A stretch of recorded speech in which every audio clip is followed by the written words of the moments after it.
자, 우리 지난주에 왜 마태복음이 실패한 유대인의 모습을 유대인들이 하나님의 백성이 되는데 실패했고 이제 새로운 하나님의 백성을 형성하려고 한다.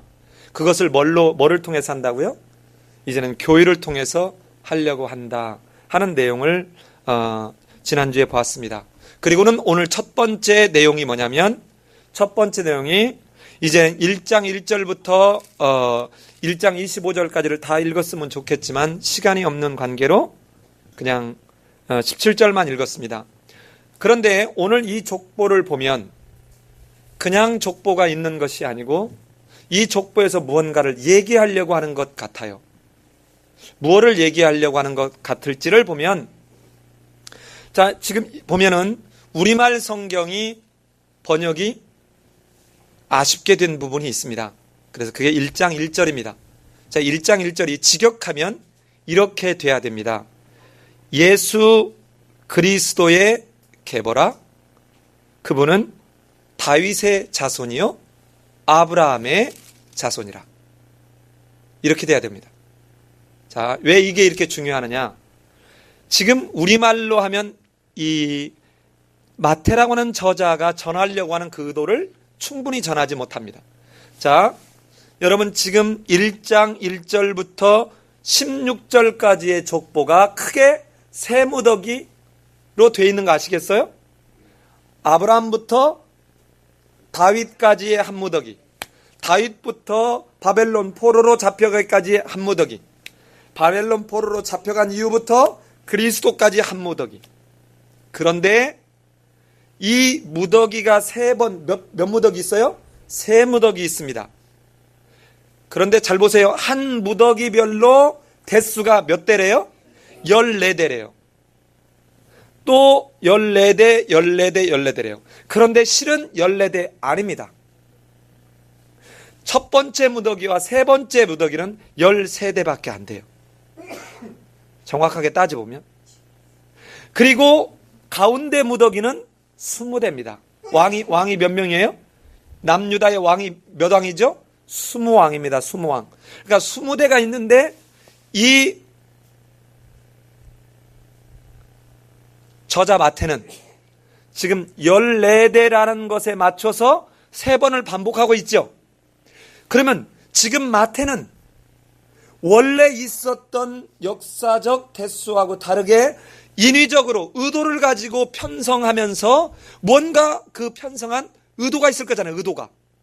그 의도가 뭐냐? 바로 14대라는 말이 7 곱하기 2지요. 그게 14시죠. 7은 뭐죠? 완전한 거예요. 완성의 수입니다. 그런데 이게 2번 있다는 건 뭐를 의미해요? 확정됐다, 증거한다 이 말이죠. 즉 한 대가 7번씩 2번 있는 것은 마침내 구약의 성취로 메시아가 오신 게 예수 그리스도 하는 것을 한 대마다 7번씩에 걸쳐서 2번을 나타나게 하는데 이게 몇 번 나타나요? 3번 나타나요. 그런데 바로 1장 1절에서 예수 그리스도, 자, 이 부분은 제가 이것도 파워포인트로 만들어놨는데 지금 정신이 없어서 지금 다 못 띄우는 거예요. 나중에 때가 되면 내가 보여줄게요. 자, 봐요. 제가 이쪽에 나열해 볼게요. 예수 그리스도, 그는 다윗의 자손이고 아브라함의 자손이다. 자, 예수 그리스도, 다윗, 아브라함이죠. 1장 1절이. 자, 17절 가보세요. 그런즉 모든 대수는 뭐다? 아브라함부터 뭐까지? 자, 저를 보세요. 아브라함부터 다윗까지. 다윗부터 그리스도까지죠. 이 순서의 어떤 순서? 반대 순서인 거 보이세요? 자, 그러면 잘 보세요. 요렇게 이어봐요. 아브라함이 맨 안쪽에 양쪽에 나오고 아브라함과 아브라함, 다윗과 다윗, 예수 그리스도와 그리스도로 연결이 되죠. 이게 몇 번 반복돼요? 3번. 자, 이 지금 마태는 완전수를 활용하면서 그리스도가 마침내 구약의 성취로 오셨다고 하는 것을 1장 1절과 1장 17절의 족보의 장면이 나오는 것을 세 겹으로 완전한 새 겹으로 인클루지오를 이루면서 새 무더기 속 안에서는 또다시 뭐를 이루어요? 7이 확증되는, 7대가 두 번에 걸쳐서 확증되는 걸로 몇 무더기를? 새 무더기를 보여주고 있는데, 이것은 굉장히 인위적이다. 넣을 걸 넣고 뺄 걸 빼면서 의도적으로 14대를 만들고 있다는 것입니다. 자, 그러면 이 족보는 그냥 족보를 만들려고 한 것이 아니고 정말 이 유대인들에게 구약의 성취로 예수 그리스도가 왔다는 이야기를, 구약에 예언했던 그 완성의 모습, 예수 그리스도가 이제는 예언으로 끝나는 것이 아니라 마침내 그리스도의 때가, 메시아의 때가 이제 도래했다라고 하는 것을 보여주기 위한 족보가 바로 1장 1절부터 17절까지의 이야기입니다. 또 하나 중요한 이야기가 있습니다. 자, 여러분 보세요. 아브람, 맨 안쪽에 아브람, 그 다음에 다윗, 그리스도로 연결되지 않습니까? 자, 1장 1절부터 17절까지 해서 누구의 이름이 제일 많이 나올까요? 네, 아브라함의 이름이 제일 많이 나올 거라고 저도 생각했습니다. 그런데 아닙니다. 제일 많이 나오는 것은 아브라함과 그리스도의 이름은 3번 등장하고요, 요셉과 여인들의 이름은 1번 등장하고, 다른 사람들의 이름은 2번씩 등장합니다. 그러니까 다윗이 솔로몬을 낳고 솔로몬은 누구를 낳고 하면서 솔로몬의 이름이 2번 나오죠. 이러면서 2번 나오는데 유일하게 다윗의 이름만 5번이 나옵니다. 자, 그렇다면 여러분, 이 족보 우습게 하면 안 됩니다. 지금 5번이 나오면서 이 마태는 지금 이 유대인들이 그렇게 희구하고 있는 게 무엇인가를 지금 이 족보를 통해서 드러내고 있는 거예요. 뭐를 기대해요? 이 유대인들이 지금 로마의 압제하에 있거든요. 이 로마의 압제에서 옛날 그 옛 영광으로 우리를 정치적으로 독립시킬, 우리를 정치적으로 해방시킬 누구를 기대해요? 다윗 같은 왕. 이 왕을 기대하면서 지금 다윗을 5번이나 등장시키면서 바로 너희들이 그렇게 기대했던 누가 왔다? 왕이 왔다. 유대인의 왕이 왔다. 그러니까 메시아 그리스도는 유대인의 왕으로 왔다는 이야기를 강조하려고 누구? 왕이었던, 그것도 왕으로서 가장 대표요 상징인 다윗의 이름을 5번이나 얘기하고 있다는 것입니다. 또 하나 숨겨진 비밀이 있습니다. 게마트라 방식이라고 해서 이 다윗의 이름을 그대로 문자를 숫자로 바꾸면 이게 얼마냐면, 이 다윗의 이름이 데이빗이라고 하는 히브리어 이름을 그대로 숫자로 하면 4, 6, 4예요. 합치면 14예요. 14대를 왜 만들었는지 아시겠죠? 다윗의 왕통을 통해서 왔다라고 하는 것을 이 마태는 얘기하려고 다윗이라는 이름이 숫자를 합치면, 마치 네로라는 이름을 합치면 얼마인 줄 아세요? 666입니다. 네로라는 이름을 이렇게 그 문자를 게마트라 방식으로 이렇게 숫자를 합치면 요한계시록 나온 666이에요. 그러니까 이 다윗의 이 왕권을 타고 왔다는 것을 이 히브리 사람들이 데이빗 하면 다윗의 이름을 가지고 14대라는 걸 지금 알고 있는 거예요. 14라는 걸 알고 있는 거예요. 구약에 대해서 정통한 이들에게 알고 있는 그 말을 통해서 봐라, 14대로 왕권을, 메시아 유대인의 왕으로 왔다는 거예요. 그 이야기를 지금 해주고 있습니다. 또 하나, 이 1장에서는 크게 등장하지 않지만 마태복음 전체에서 독특하게 주어지는 표현이 1장 예수님에 대해서는 등장하지 않지만 예수님에 대해서 한번 등장하죠. 1장 1절 한번 읽어볼까요? 1장 1절 시작. 자, 잘 보세요. 이 당시에 다윗의 자손이라는 이 말, 이 표현은 예수님이 사역하던 당시 1세기 때는 이걸 어떻게 받아들였냐면, 사무엘하 7장에 나오는 다윗 언약을 따라서 다윗 왕조를 다시 일으켜 세울 구원자 메시아를 가리키는 칭호로 썼습니다. 뭐를? 다윗의 자손이라는 말을. 그러니까 지금 이 이스라엘 유대인들이 익숙한 다윗의 자손이라는 이 말 표현 속에 이미 그 다윗 언약을 따라서 유대 이스라엘을 다시 일으켜 세울 그 메시아로 올 대상으로 지금 일컫고 있는 그 말을 그대로 쓰고 있는 거라는 거예요. 그런데 이 표현이 마태복음에만 예수 그리스도를 향해서 몇 번 등장하느냐? 10번 등장합니다. 자, 10번은 지상의 만수지요.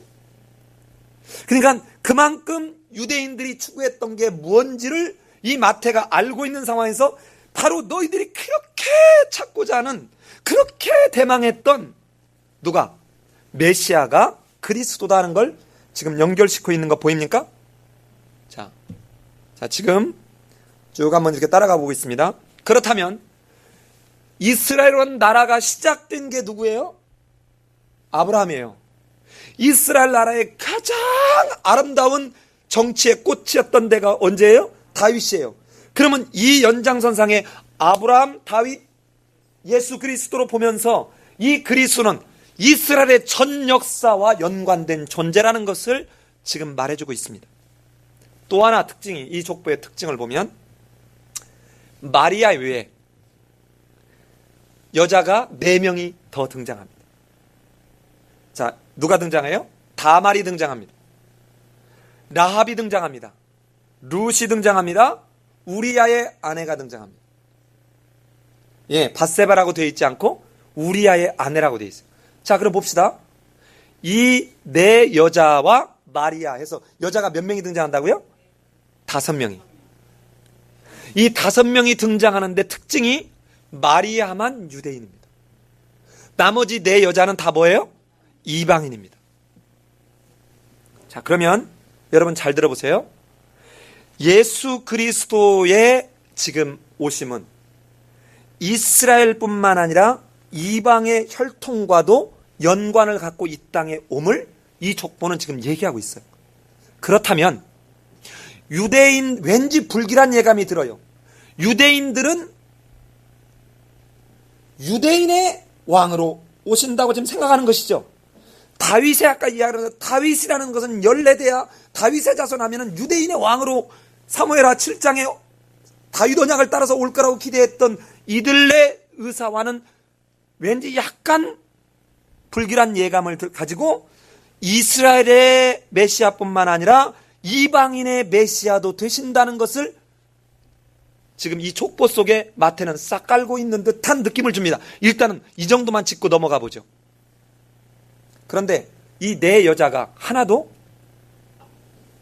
제대로 내세울만한 여자가 없어요. 다말이라고 하는 여자는 시아버지하고 잠자리 해갖고 애를 낳는데 이게 쌍태야. 그래서 이걸 아들이라고 해야 돼, 손자라고 해야 돼. 그래서 제가 이름을 제가 해결을 해줬어요. 그러니까 시아버지가 며느리를 데리고 자가지고 애를 낳았으니 이걸 아들이라고 해야 돼, 손자라고 해야 돼. 그래서 제가 하나는 아들이라고 하고 하나는 손자라고 해라. 자, 여러분, 라합은 어떻습니까? 그 당시에 인간 축에도 끼지 못하는 기생이었습니다. 룻은 어땠어요? 이방 여자로 남편도 죽고, 사실은 이 룻이 보아스에게 주인의 옷자락으로 소녀의 발을 덮어서서 이런 표현하죠. 여러분, 이게 시적인 그러니까 시적인 표현인데 이 말이 뭐냐면 나를 취하소서 이 말이에요. 그러니까 타작마당에 갔을 때는 그 당시에는 어떠냐면 이 과부가 혼자 사는 것은 거의 불가능하기 때문에 내 몸을 취하고 대신 먹을 거 달라는 얘기예요. 이런 사람 속에 물론 보아스가 상당히 괜찮은 사람이라서 기업 물러주니까 망정이니 그렇지 않았으면 그날 밤에 그 여자는 완전히 어떤 뭐랄까요 성의 놀이개처럼 충분히 갈 수 있었던 존재였죠. 자, 이런 속에서 하나님은 목숨을 거는 이 룻의 헷세들을 보아스에게 전염시키는 그 하나님의 역사를 룻길을 갈 때 보게 될 거예요. 우리아의 아내는 어떻습니까? 간음과 재혼으로 살인을 전제하고 그리고 태어난 게 이 우리아의 아내가 지금 들어온 것이죠. 그렇죠? 자, 이런 무언가 내세울 만한 사람들이 아니라 형편없고 죄인된 사람들. 그렇다면 뭔가 우리는 선민이야 라고 주장하는 이 유대인들의 기대와는 다르게 죄인들의 메시아로 그리스도가 오셨다는 것을 요 마태는 또 담고 있습니다. 자, 이쯤 이제 보면 1장 1절부터 1장 17절까지 해서 이 족보는 그냥 지금 흘러가면서 있지 않다는 것을 알겠습니까? 또 하나가 있습니다. 자, 여러분 어디를 가냐면 12절을 같이 한번 읽어봅시다. 12절을 같이 한번 읽어요. 시작.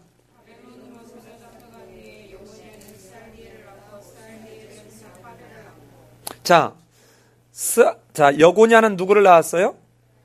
스알디엘을 낳았고, 스알디엘은 누구를 낳았습니까? 스룹바벨을 낳았습니다. 자, 그런데 누가복음 3장 27절을 가봅시다. 누가복음 3장 27절을 가봅시다.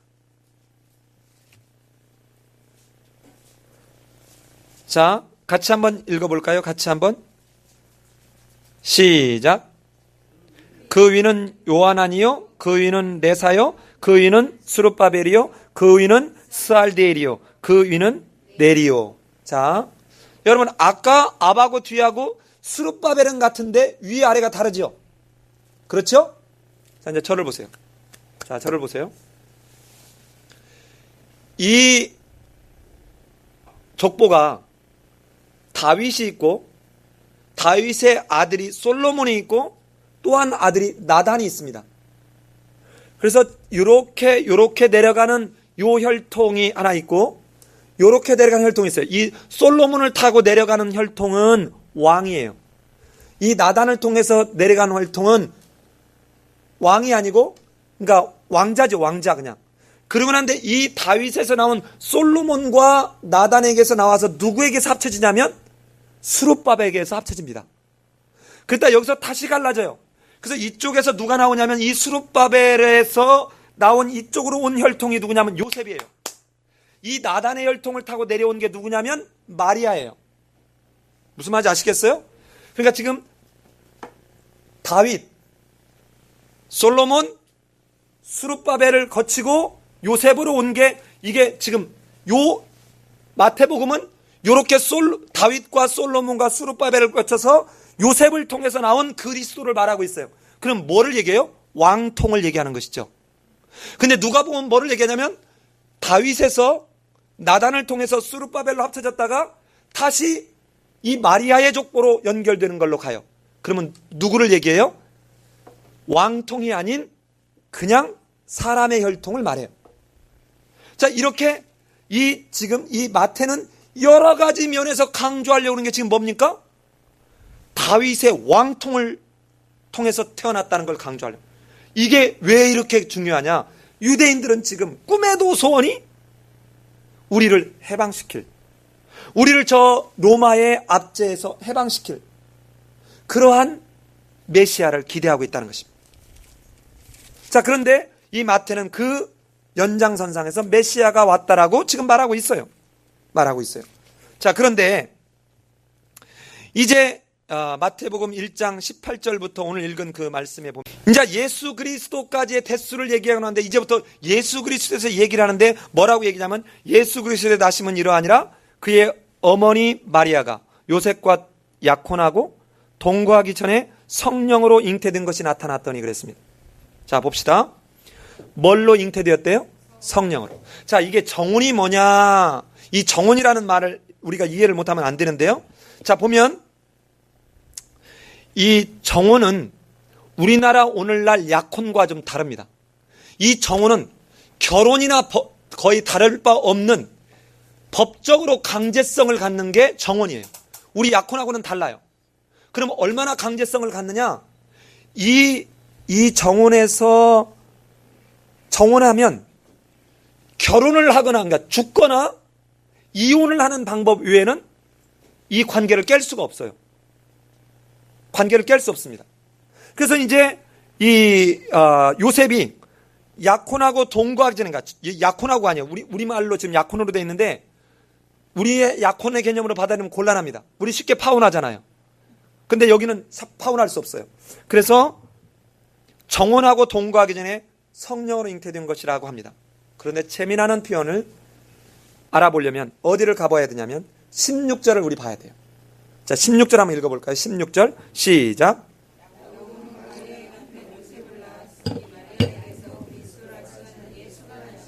자, 여러분 보세요. 야곱은 마리아의 남편 요셉을 낳았으니, 지금 중심이 누구예요? 마리아예요. 아니, 잘 오다가 왜 갑자기 마리아입니까? 그 다음에 더 재밌는 말이 있어요. 자, 요셉이 지금까지는 다 남자로 이어서 누가 누구를 낳고 할 때 다윗이 솔로몬을 낳고 솔로몬이 누구를 낳고 하면서 할 때 전부 남자로 이어왔죠. 그런데 그리스도에 와서만 야곱은 마리아의 남편, 주가 마리아의 남편을 요셉을 낳았으니 그리스도를 누가 낳았냐? 마리아가 낳았다는 거예요. 마리아가. 요셉의 말이 싹둑 갑자기 지금까지 왔던 것과 다르게 요셉이 완전히 무시당하고 있어요. 왜 그렇습니까? 바로 18절 때문에 그래요. 왜 그래요? 예수는 요셉과 마리아가 육체적인 관계를 통해서 애를 갖지 않았기 때문에 아무 상관이 없는 것입니다. 성령으로 잉태됐기 때문에 지금 마리아에게서 그리스도라 칭하는 예수가 나니라, 이 말은 요셉이 분명히 아버지인데 이 16절을 통해서 요셉과 거리를 두고 있어요. 자, 이게 왜 거리를 두는가는 잠깐 봅시다. 잠깐 뒤에 보면 돼요. 자, 그런데 예수가 성령으로 잉태됐다는 말이 한 번 더 나옵니다. 어디를 가보냐면 20절을 갑니다. 20절. 우리 같이 한번 읽어볼까요? 시작.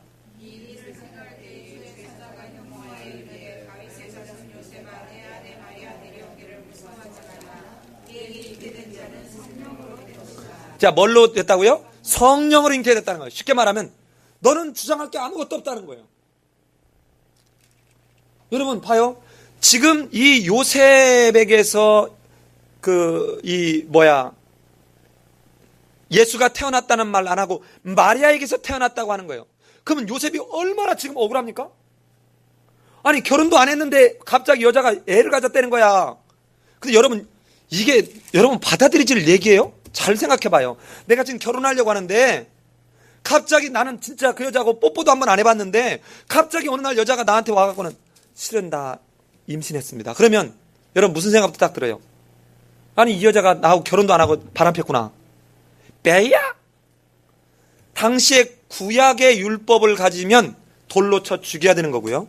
신약 시대의 시대적 그 상황으로서는 이혼하는 것입니다. 그래서 지금 이 요셉은 뭐라고 했어요? 요셉은 의로운 사람이라. 요셉은 의로운 사람이라. 이 말을 직역하면 이런 말이에요. 율법 앞에 바로 선 사람이라. 율법, 이 말은 율법을 아주 잘 지키는 사람이라, 이 말이에요. 그러면 어때요? 이 당시에 율법적으로 구약의 율법으로 하면 어떻게 한다고? 쳐 죽이는데 신약 시대는 두세 사람의 증인을 데리고 와서 내가 이혼한다라고 하면 돼요. 그러니까 나중에 가서 예수님이 뭐라고 합니까? 모세는 이혼해도 된다라고 말을 했지만 나는 그렇게 얘기하지 않는다는 거죠. 그때 이 남자들이 어땠냐면 먹고 살기가 어려우니까 그냥 내가 이혼한다 뭐 3번인가 외치면 이혼이 되는 거야. 남자가 외치면. 이야, 그때 살았어야 돼요? 남자들 그때 살았어야 될 것 같아? 그냥 내가 신분 상승을 하거나 어떤 경제적 부를 얻기 위해서 지금 있는 여자를 에이 하고는 나 이혼해 하고 외치면 그 여자는 그냥 이혼한 거예요. 그래서 이렇게 못하게 하려고 모세는 이렇게 얘기했지만 이 나쁜 놈들아, 너희들 안속에 퍽한 마음이 있어서 모세가 그나마 함부로 이혼 못하게 하려고 그런 건데 너희들은 요따리고 써먹느라 예수님이 책망하는 것입니다. 자, 그런데 이 요셉은 율법 앞에 바로 선 사람이야. 그래서 마리아를 보호하고 싶어. 그래서 어떻게 하냐면 가만히 끊고 잔다. 이 말이 무슨 말이냐면 두세 사람 증인 데려다가 조용히 해서 이 소문 안 내고 요 마리아가 어려움 당하지 않게 조용히 이혼하려고 하는 거예요. 그랬더니 주의 사자가 나타나서 이런 생각을 하고 있을 때 주의 사자가 나타나서 뭐라고 해요? 야, 무서워하지 마라. 저에게 잉태된 자는 뭘로 잉태됐다고요? 성령으로 잉태됐다 하면서 아들을 낳으니 이름을 예수라라. 그가 자기 백성을 저희 주에서 구원할 자이십니다. 우리 너무 잘 아는 내용이잖아요. 자, 잘 보세요. 자, 여러분 이따가 뒤에 가서 정리를 하겠지만 지금 마태는 잘 들으셔요. 마태는 이 주의 사자가 나타나서 한 말을 그대로 전하고 있는데 지금 앞에 부분 설교를 들었으면 여러분 지금 퀘스천 마크가 딱 떠오르셔야 돼요. 지금 뭔가 이 1장의 족보와 예수의 탄생 속에는 불길한 예조가 너무 많이 지금 등장하고 있습니다. 실은 지금 따라오면서 그걸 지금 발견하고 계신지 모르겠어요. 자, 보면 유대인들은 지금 다윗의 자손인 예수 그리스도가 태어났다는 그 말을 들을 때는 사무엘하 7장에 근거한 다윗의 언약을 따라서 이스라엘을 정치적으로 해방시킬 메시아가 올 거라고 기대했다 그랬죠. 그러면 지금 이 말은 어떻게 돼? 야, 아들을 낳을 텐데 이름을 예수라 하라. 그가 로마에서 자기 백성을 구원할 자입니다. 이렇게 해야 되죠. 그런데 이런 생뚱맞게 무슨 말을 해요? 그가 자기 백성을 자기 죄에서 구원할 자이심이라. 뭐라고라. 이런 말도 안 되는 소리. 지금 로마에서 정치적으로 우리를 해방시키고 우리에게 다윗 시대에 있었던 뭔가 경제적 중흥을 일으킬 거라고 기대했던 이 유대인들한테는 받아들이기 어려운 상황이 벌어지겠구나 하는 불길한 예조가 저만 드나요? 예. 자, 그런데 결과적으로는 이 마태의 이야기는 예수님이 26장 28절에서 하시는 말씀에 의해서 실현되었습니다. 26장 28절에서 뭐라고 얘기하냐면 최후의 만찬을 하면서 떡과 이 포도주를 나누면서 뭐라고 해요? 이것은 죄사함을 얻게 하려고 많은 사람을 위하여 흘리는 바 나의 피, 곧 언약의 피니라. 자, 또 하나는 여러분은 갈등이 없습니까? 지금 이 예수가 구원자로 왔다면 지금 뭐라고 해야 돼요? 다윗의 자손하면 누구의 왕으로 왔다고요? 유대인의 왕으로 왔는데 왜 자기 백성이야? 뭐라고 하는 게 좋아요? 유대인이라고 해야 되잖아요. 예? 유대인의 메시아로 왔으니까 유대인을, 이스라엘 백성을 구원하려 왔다 그러면 그나마 어떻게 받아주겠는데 자기 백성이라는 거예요. 자, 그러면 자기 백성이라고 하면 아까 봤습니까? 다말과 라합과 룻과 우리아의 아내 속에 이미 이 속에 누구를 포함하고 있어요? 이방인을 포함하고 있으니까 온 이방인을 다 포함한 이 예수 그리스도를 믿는 그 믿음의 자기 백성, 이걸 다른 말로 얘기하면 뭡니까? 교회입니다. 교회. 이방인도 포함하고 있는 이 새로운 자기 백성. 그러니까 유대인들이 받아들일 수 있어요? 없어요? 받아들일 수 없어요. 자, 이럴 때 주의 사자의 말을 들은 요셉이 어떻게 하는가 볼까요? 주의 요셉이, 자, 야, 너 두려워하지 마. 성령으로 잉태됐거든? 그 이름을 예수라고 해. 그가 자기 백성을 저희의 죄에서 구원할 자야. 자, 이렇게 얘기를 했습니다. 자, 그랬더니 요셉이 어떻게 합니까? 22절과 23절을 딱 여러분 이렇게 손으로 이렇게 가려봐요. 그래야 성경이 더 잘 이해가 돼요. 자, 21절을 볼게요. 그들의 죄에서 구원할 자이심이라 하니라. 요셉이 잠에서 깨어, 연결이 되죠? 요셉이 잠에서 깨어 주의 사자의 분부대로 행하여 그의 아내를 데려왔으나 아들을 낳기까지 동침하지 아니하니라. 잘 보세요. 지금 이 요셉은 말도 안 되는 상황. 나는 한 번도 아직 손도 안 잡아봤고 뽀뽀도 안 해봤는데 애를 가졌다는 거야. 그래서 가만히 끊고 자는데 또 주의 사자가 나타나가지고 성령으로 잉태됐으니까 너는 데려오기를 두려워하지 말라는 거예요. 이 말을 듣고 도무지 받아들일 수 없는데도 불구하고 요셉은 잠에서 깨자마자 가서 어떻게 해요? 데려옵니다. 데려올 뿐만 아니라 데려오는 순종하는 뿐만 아니라 세상에 자기가 아이를 낳을 때까지 동침하지 않는 적극적 반응을 보여요. 적극적 반응.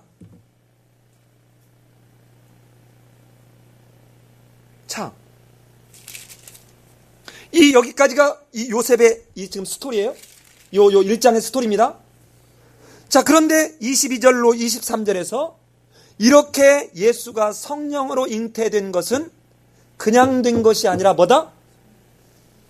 구약에서 예언한 것이다.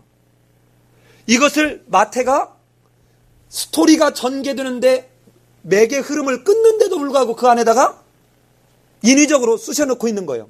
이런 짓을 몇 번 하냐면 약 130번가량 하는 거예요. 마태 복음에서만. 그런데 구약에서 성취로 왔다는 것이 마태복음 전체에서 10번이 반복되는데 그 중에 1, 2장에서만 무려 4번이나 반복돼요. 그러니까 이 가운데 있는 이야기가 뭐라고 되어 있죠? 처녀가 잉태하여 아들을 낳을 때는 이름을 뭐라 하라? 뭐라 하리라? 임마누엘이라 하리라. 하셨으니 이를 번역한 즉 뭐다? 하나님이 우리와 함께 계시다. 자, 봐요. 자, 아까 그런데 막상 주의 사자가 나타나서는 뭐라고 얘기합니까? 이름을 뭐라고 하래요? 예수라 하라. 자, 그러면 이게 지금 아구가 맞아요? 안 맞아요? 안 맞아요. 자, 이게 오늘 지금까지 얘기한 것은 본문 이 1장에 있는 이야기를 우리가 한번 본문 중심으로 살펴본 것이고, 이렇게 이 마태복음을 통해서 이렇게 무언가 끊임없는 불일치로 인해서 왠지 무언가 불길한 예조가 들고 있는데 이거를 통해서 본문은 무엇을 지금 얘기하려고 할까 하는 거예요. 제가 한번 몇 가지를 얘기해 보겠습니다. 한번 하나, 둘, 셋, 넷, 다섯. 많이도 못 골라냈네요. 5가지를 골라내 봤어요. 자, 봅시다. 첫 번째, 족보에서 다윗의 왕통을 타고 온 유대인의 왕으로 오심을 아까 수도 없는 방법을 통해서 지금 마태는 이야기하고 있죠. 그런데 이렇게 족보에서 얘기했음에도 불구하고 이 족보 안에는 5명의 여자 중에 4명의 이방인 여자가 나오는 것을 통해서 이 이스라엘뿐 아니라 이방인의 메시아도 되심을 이 마태는 지금 설명하고 있다 그랬죠. 그러면서 지금 유대인들 가슴 속에다 불을 지르고 있어요. 무슨 불을 질러요? 유대인들은 지금 무슨 생각하고 있는 거예요? 우리는 선민이다. 너네 이방, 너네 이 뒤에 보면은 사도 바울이 이걸 뭐라고 했습니까? 이 개 같은 자들아. 이 개와 행악하는 자, 행악하는 자들 할 때 이 개, 아주 더러운 것의 상징, 이방인을 개 같은 존재로 봤단 말이에요. 그런데 지금 이 족보 안에서 무언가 불일치가 일어나고 있어요. 불일치가 일어나면서 유대인의 선민의식으로 하여금 뭔가 반발을 갖게끔 하는 걸 보여주고 있습니다. 그러면서 왠지 유대인이 이 메시아를 받아들이지 않을 것 같은, 받아들이는데 실패할 것 같은 불길한 예조가 나만 느끼는 거예요? 아니, 여러분 그런 느낌 안 들어요? 이제는 생각해보지 못했어요. 솔직히 말하면 나도 생각 못 해봤어요. 이 설교를 다 준비해놓고 오늘 새벽에 5시 반쯤 일어나가지고 다시 보니까 그때부터 이게 보이기 시작하더라고요. 그때부터 정리한, 그때부터. 두 번째는 요셉이 아까 어떤 존재예요?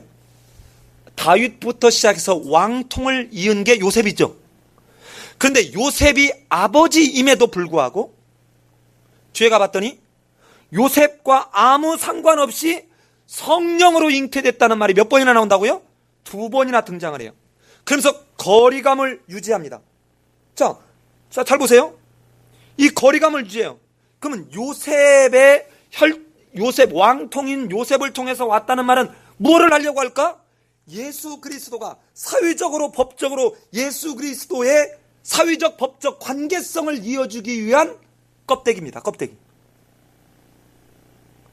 그리고 실제 예수 그리스도를 임신케 한 건 누구예요? 성령. 그러면 예수 그리스도에 대한 양육권과 뭐라 그래요? 그 친자권을 주장할 수 있는 건 요셉은 있어요, 없어요? 없어요. 그럼 누구만 있습니까? 하나님이에요, 하나님. 자, 분명히 요셉을 통해서 요셉의 족보에 이어서 왕통을 타고 온다고 족보에 얘기했는데 뒤에 가서 성령으로 잉태됐다는 말을 두 번씩이나 얘기하면서 뭔가 요셉은 껍데기일 뿐이에요. 그리고는 이 예수 그리스도를 나게 한 건 누구라고요? 하나님이라는 거예요. 그렇다면 여러분, 이 두 개의 불일치 속에서 또 두 번째 불길한 예조가 뭐가 됩니까? 저 유대인들이 왕으로 왔지만 그들을 깨닫지 못함으로 유대인과는 아무 상관없는 껍데기 예수로만 보고 있는 것이죠. 그래서 유대인들이 예수를 받아들이는데 실패할, 껍데기만 바라보고 있는 이 유대인들의 모습, 왠지 실패할 것 같은 불길한 예감. 여러분, 우리는 이러지 않습니까?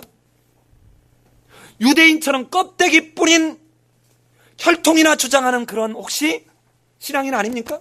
이것을 사도 바울은 로마서에서 뭐라고 합니까? 너희가 유대인으로 태어났다? 나는 모태신앙이다? 라고 주장하는 이것은 표면적 그리스도인이다. 이제 너희가 정말 예수 그리스도를 영접해서 믿음으로 말미암아 의롭게 함을 받은 자, 즉 이 말은 예수 그리스도를 믿는 그 믿음으로 말미암아, 예수 그리스도를 믿음으로 말미암아 네 삶이 예수 그리스도를 따라가는 그 모습에 있는 자가 이면적 그리스도인이다, 진짜 그리스도인이다, 이 말이거든. 어쩌면 지금 이 유대인들은 요셉이 껍데기뿐이고 실제로 진짜는 하나님에게 있는데, 이들은 혈통을 주장한 채 실제인 예수 그리스도가 메시아로 온 것을 제대로 인식하지 못한 이 유대인의 모습이 오늘 혹시 우리에게는 이 불일치 속에 보여지는 불길한 예조가, 나는 교회 다니니까, 나는 세례받았으니까, 이런 껍데기 뿌린 것을 혹시 갖고 있지는 않습니까? 세 번째, 아까 얘기 다 했던 것들입니다. 그걸 재오가나이즈 하는 거예요. 그가 자기 백성을 저희 죄에서 구원할 자입니다. 유대인들은 지금, 자 보세요, 저가 자기 백성을 저희 죄에서 구원할 자입니다. 그런데 아까 얘기한 대로 유대인들은 자기 백성을, 그러니까 자기 백성이 아니죠, 이스라엘 백성을 로마의 압제에서 구원하기를 고대하고 있는 것이죠. 그런데 저희 죄에서 구원할 자라고 하는 정치적 구속이 아니라 영적 구원을 말하고 있습니다. 즉 다시 말하면 유대인의 현실적 기대를 채워주지 못해서 마침내 그리스도가 배척받게 될 것 같은 그런 불길한 예조가 세 번째로 듭니다. 지금 유대인들은 정치적으로 해방과 이 정치적 해방을 통해서 경제적 뭔가 풍성함을 기대하고 있는데, 혹시 이런 유대인들이 자기의 현실적 욕구를 채워지지 못할 때 예수를 배척하는 것처럼 오늘 우리는 우리가 기대하고 요구하는 것을 하나님이 우리에게 들어주지 않을 때 우리는 하나님을 믿지 않는 자처럼 혹시 하고 있지는 않냐는 것이죠. 내가 어떤 문제를 가지고 하나님 나를 도와주옵소서 하고 기도했는데 그 기도가 응답되어지지 않을 때, 내가 집을 옮겨야 되겠는데 집을 옮길 때 정말 내가 원하는 대로 일이 풀리지 않았을 때, 나의 기대, 나의 요구에 하나님이 제대로 채워주지 않았을 때 우리는 하나님을 쉽게 버리거나 믿지 않는 불신자와 다름없는 모습에 빠지지는 않느냐는 것입니다. 그런데 오늘 유대인들은 자기들의 요구하는 정치적 경제적인 문제를 해결해주지 않는 메시아를 마침내 배척함으로 실패하고 맙니다. 네 번째는 더더욱 여기까지 참아줄 수 있었어요. 근데 뭐 때문에 못 참느냐? 아니 분명히 유대인들은 구약에 관한 한 신주단지 모시듯이 신뢰하는 사람들이죠. 그런데 이 유대인들이 그동안에 들은 이사야 7장 14절 말씀에서 처녀가 잉태하여 아들을 낳으니 이름을 뭐라 하리라? 임마누엘이라. 그러면 천사가 나타나서 아들을 낳을 텐데 이름을 뭐라 하리라? 임마누엘이라면 진짜 말은 안 되지만 어쩔 수 없다, 구약에서 얘기한 대로니까 이건 믿어야 되겠지 하고 따라갈 텐데 그 이름을 뭐라 하리라? 예수라 하리라 함으로써 문자적으로 이 얽매여 있는 이 유대인들에게 도무지 유대인들이 받아들일 수 없을 것 같은 이 내용을 이 족보에서는 암시하고 있습니다. 그러면서 왠지 유대인들이 실패할 것 같은, 차라리 임마누엘이라고 하지, 그랬으면 구약에서 예언한 메시아로 내 욕구를 채워주지 못해도 하나님의 뜻이 있나 보다 하고 포기하고 갈 텐데. 어제 한번 볼까요? 우리도 하나님의 말씀보다 뭔가 내게 느껴지고 잡아지는 것으로 판단하고 있지 않습니까? 내 느낌이 좋으면 왠지 하나님이 말씀하신 것 같고, 성경을 읽다가도 왠지 내가 편리한 대로 내 원하는 대로 해석하는 것이죠. 그러니까 내게 능력 주시냐, 내가 모든 것을 할 수 있느니라 하니까, 여러분 예수님한테 기도하십시오. 예수 믿는 사람들은 다 원하는 대로 하나님이 능력 주신 자 안에서 예수님 안에서 모든 걸 할 수 있다고 말하지 않습니까? 막 아멘 소리가 커집니다. 여러분 사업하시는 분들 꿈을 크게 하십시오. 사업을 확장하십시오. 그러니까 어떻게 해요? 아멘 하면서 대출 막 받아다 했습니다. 집 사십시오 해서 집 대출 받아 샀더니 요즘 어떻게 됐어요? 어장나고 있습니다. 여러분 이게 말도 안 되는, 자기가 듣고자 하는 말을 듣는 거예요. 내 느낌, 이미 하나님의 말씀의 판단을 누가 하고 있는 겁니까? 내가 하고 있는 것입니다. 임마누엘이라 하리라, 이 말, 내가 너희와 항상 함께 있다라고 하는 이 말을, 이 하나님의 말씀과 다른, 그러니까 구약의 예언에서 다른 이들이 예수라는 이름을 붙이라고 하는 이야기를 듣고 왠지 이들이 실패할 것 같은, 그래서 마침내 실패하고 마는, 그래서 어떻게 합니까? 이 하나님이 우리와 함께 하신다는 이 1장에 있는 1장 23절에 있는 말씀이 결국은 유대인에게서 어디로 옮겨갑니까? 28장 20절에서 볼지어다 내가 세상 끝날까지 너희와 항상 함께 있으리라. 이것이 어디로 옮겨갔어요? 교회로 옮겨갔습니다. 새로운 예수 그리스도를 믿음으로 말미암아 형성된 공동체 교회로 이 말이 옮겨갔어요. 자, 마지막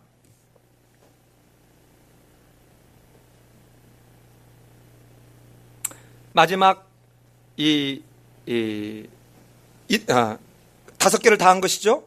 5개, 마지막이 아니라 하나님이 우리와 함께 하시다는 말이 이제 예수의 실제 이름에서는 성취되지 않았지만, 잘 들으셔야 돼요. 예수의 실제 이름에서는 성취되지 않았지만 예수의 역할을 통해서 성취되었습니다. 그게 마태복음 28장 20절입니다. 여러분 이런 게 또 하나 있죠. 말라기에서 엘리야가 올 거라고 얘기했죠. 그렇죠? 그런데 지금도 유대인들은 엘리야가 왔다고 봐요, 안 왔다고 봐요? 안 왔다고 보는 거예요. 그래서 예수 그리스도가 메시아라고 인정하지 않는 것입니다. 그런데 마태복음과 마가복음에서 보면 이 세례 요한의 의상을, 여러분 성경에서 잘 봐요. 성경에서 그냥 성경이 써 있는 게 아니라 다른 예수님이 무슨 옷을 입었다는 말 나와요? 어디에? 안 나오죠. 근데 유독 세례 요한만 낙대털 옷을 입었다는 말이 나오죠. 그리고 지팡이를, 그 다음에 가죽띠, 석청을 먹고 있다는 말을 나오죠. 이 모습이 누굽니까? 선지자 엘리야의 그 모습하고 똑같은 모습을 지금 이렇게 하고 있죠. 그러니까 이 유대인들은 지나치게 문자적으로 의존한 나머지 예수의 실제 이름으로는 성취되지 않았지만 하나님께서 말씀하신 그 여러 가지 상황들, 선지자를 통해서 말하고 있는 그 내용들을 믿지 않음으로 인해서 이것이 예수의 사역을 통해서 성취되는 장면이 바로 마태복음 28장 20절에 있다는 것입니다. 자, 그렇다면 이러한 5개의 이 불일치를 통해서 왠지 유대인들이 실패할 것 같은 불길한 예감을 이 족보 안에 머금고 있는 걸 보여집니까? 여기에 진짜 클라이막스는 바로 요셉입니다. 요셉이에요. 요셉은 누굽니까? 유대인입니다. 왕통을 타고 태어난 사람이에요. 그런데 자기는 마리아와 동침한 적이 없습니다. 즉 아까 말한 대로 껍데기뿐인 존재예요. 그런데도 주의 사자가 말했을 때 즉시 순종했을 뿐만 아니라 적극적으로 자기의 권리를 포기하는 데까지 반응하는 이 요셉이, 바로 이 요셉이 그리스도가 와서 형성하게 될 존재가 누구인지를 보여주는 후이즘, 망원 렌즈와 같은 존재가 누구라고요? 요셉입니다. 이처럼 이제는 주의 사자의 말에 내가 이해가 되지 않고 나는 억울한 면이 있고 나는 왠지 껍데기밖에는 아닌 것 같지만 하나님의 일하심에 순종하면서 즉시 믿음으로 반응하는 이 사람 뿐만 아니라 나의 권리까지도 내가 적극적으로 포기하면서 반응하는 이 사람을 통해서 하나님은 새로운 하나님의 나라를 이루게 될 것 같은 그 기대, 희망, 유대인 속에서도 이럴 사람이 존재할 거라는 희망, 이 요셉의 희망 속에 12제자가 보이는 것입니다. 이 요셉의 희망 속에 이방인들이 모든 족속으로 제자를 삼아 아버지와 아들과 성령으로 이름으로 세례를 주고 그들에게 내가 너에게 분부한 것을 가르쳐 지키게 하라는 이 열방이 돌아오게 될 모습이 바로 누구를 통해서? 이 요셉의 순종하는 모습을 통해서 보여지게 된다는 것입니다. 사랑하는 여러분, 이 요셉의 모습은 껍데기에 빠지고 문자에 빠지고 현실적 필요에 빠져서 메시아의 임재를 알아보지 못하는 유대인의 이 불길한 모습과는 대조되고 있습니다. 현실적인 필요를 따라서 가고 있는 모습 아닙니까? 여러분, 결코 지금으로부터 2000년 가까운 시대에 쓰였던 이 마태복음은 오늘 우리에게도 동일하게 껍데기뿐인 문자로 성경에 있는 그냥 문자일 따름인 말씀으로 들려지고 있을 수 있다는 것입니다. 내 현실적 필요를 채워주지 않으면 하나님이고 뭐고 그때그때마다 내가 알아서 좌우로 내동댕이 칠 수 있는 존재일 수 있다는 것입니다. 얼마든지 우리는 이럴 수 있는 존재입니다. 그런데 내가 이해하지 안 될 그때라도 이 요셉처럼 얼마나 억울하겠습니까? 나중에 가서 예를 들어서 여러분 제가 지금 요셉이라고 생각하면 좋아, 내가 지금 참는 데까지는 참겠다. 얘가 커가지고 한 15살 됐는데 어느 놈이 나타나가지고 야, DNA 조사하자. 뭐죠? 유전자 검사하자. 얘하고 너하고는 닮은 게 없어. 근데 만에 하나 얘는 내 새끼야, 내놔. 여러분, 이럴 상황이 충분히 벌어질 수 있는 거죠. 우리 상상해 볼 수 있는 거잖아요. 그런 상황이에요. 지금 이게 보통 심각한 문제가 아닙니다. 또 하나는 이 아이가 지금 첫 아이기 때문에 요셉의 모든 재산의 상속자가 되는 거예요. 이럴 상황에 정말 요셉으로서는 억울하기 이를 데 없고 나와 아무 상관없는 애한테 다 빼앗길 수 있는 그 상황에서도 주의 사자의 말을 듣고 순종하는 이 믿음이 우리에게 있냐는 것이죠. 우리에게. 정말 우리는 정직하게 진실되게 이제는 어느 날 조용히 내가 잠자리에 들기 전에 아니면 조용히 교회에 나와서 아무도 없는 예배당 앞에 조용히 하나님 앞에 서야 될 필요가 있습니다. 나는 정말 이 요셉과 같은 껍데기뿐인 내 존재처럼 보이는 그 상황에서도 하나님의 말씀 앞에 순종할 뿐, 즉시 순종할 뿐 아니라 내가 적극적으로 내 권리를 내려놓는 이러한 하나님의 백성인가? 예수를 믿고 예수를 믿음으로 새로운 공동체 교회를 이룬다는 것은 바로 이런 것임에도 불구하고 오늘날은 너무도 쉽게 천박한 새치 혀의 입의 말장난이 믿음의 고백인 것인 양 비춰지고 있는 이게 기절초풍할 일이라는 것입니다. 그러니 마지막 예수님이 다시 오시는 그날에 이 등잔불에 기름이 떨어졌는지 안 떨어졌는지도 모른 채 예복을 준비했는지 안 준비했는지도 모른 채 이 예복이 뭡니까? 그리스도로 말미암아 입는 예복입니다. 이 예복도 입지 않은 채 너털너털 쓰리빠 끌고 예배당에 오는 꼴하고 뭐가 다릅니까? 그런데도 우리는 오늘날 목회가 성공하려면 뭔가 되려면 그 성도들에게 기분을 맞춰줘야 됩니다. 그가 어떻게 헌금을 하든 정직했든 도둑질을 했든 상관없이 헌금을 많이 한 사람에게 주보에 내줘야 되고 그를 향해서 한없이 축복을 쏟아줘야 그 다음에 또 헌금합니다. 사랑하는 여러분, 인간이 내뱉는 입으로 나오는 것이 진정한 복이라면 저는 아마 설교의 대부분을 복을 부르짖는 걸로 할 것입니다. 오늘 뭐라고 했습니까? 오전 예배 때 하나님이 일곱째 날을 복 주시고 거룩하게 하셨다. 창세기 1장에서 하나님이 인간이 요구하거나 피조물이 요구하기 전에 저들에게 복 주시며 이르시되 생육하고 번성하라. 먼저 뭐 하셨어요? 복을 주시며 말씀하셨어요. 여러분이 지금 이 주일에 와서 예배 드릴 수 있는 것은 어찌 보면 이 더운 날에 이렇게 크지도 않고 재미도 없는 딱딱할 것 같은 이 설교를 들어야 되는 여러분이 예배 드리는 것이 그냥 예배 드리는 것이라고 생각하시지만 결단코 그냥 예배 드리는 것이 아닙니다. 예배는 인간이 무언가를 정성을 다하고 무언가를 예쁘게 하나님 앞에 보이면 하나님이 그래 너 잘했다 하고 얘기해 주기 위한 것이 아닙니다.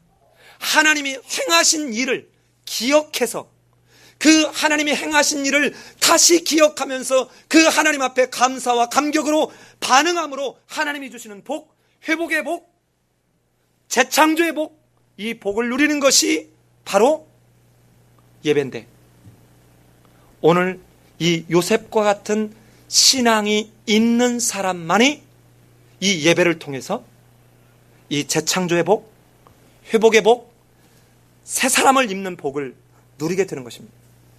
나는 우리 삶의 예배인 교회 성도들이 그저 내 손에는 잡아질 것 같지 않고 정말 무언가